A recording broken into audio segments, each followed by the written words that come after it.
Okay, everybody in Nostalgia Trap land, my name is David Parsons. Just wanted to check in with you real quick this week. We've got a bonus episode up featuring me and Daniel Bessner talking about Bernie Sanders, the good, the bad, and the ugly of that man and his campaign and what it means for the left. And I think we had a really great conversation. I hope you enjoy this little preview. If you want to hear the rest of it, you can go to patreon.com/nostalgiatrap, become a subscriber, and join the conversation over there where we have lots of bonus content and a lot of really great free episodes coming up with some big guests who I won't name yet over the next couple weeks. So keep your radio station, podcast device tuned to the Nostalgia Trap. Thanks, as always, for your support. Enjoy this little preview. Here's me talking with Daniel Bessner about Bernie Sanders.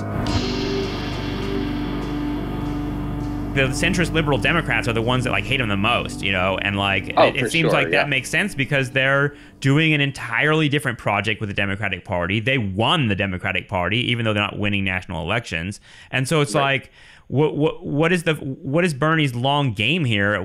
Do you think he's able to overcome all that? I think it's difficult to know because I think we're in a moment of transition, right? Where hegemony isn't always maintained. Otherwise, we'd still be living in the Roman Empire. So things change over time, right? And so Trump is president after all. Trump is president after all. So to me, I think ironically, Trump is most useful for just showing how the system really has reached such a crisis point that this obvious charlatan. Basically, I think people, the OOT voters, the Obama-Trump voters, the people who really seemed to have handed Trump the election, basically wanted to grenade the system. I think that was a lot of the motivation for, of course, with racial animus and, totally. and of course with these class resentments. But it seems like a lot of the motivation was really just to destroy the system, that they felt so left behind that they really wanted to get rid of it. And so I think that's a Joe Rogan impulse you hear a lot. The kind of everything's broken, just fuck it all. And there's almost a delight. It's nihilistic. Yeah. And there's almost a delight in Trump just going in there. They don't even like him. It's he's sent as an agent of chaos, essentially.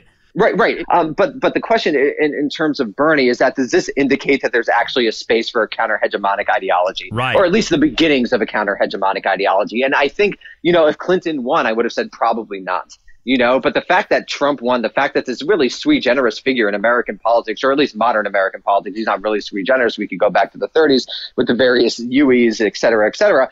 But I think that it's really that might indicate that there is an actual space for someone like Bernie to, one, win the nomination, or even if he doesn't, to open up new political possibilities so that the next generation, people like AOC or Tlaib or Ilhan Omar or whomever, may be able to pick up the reins. But I think that remains to be seen.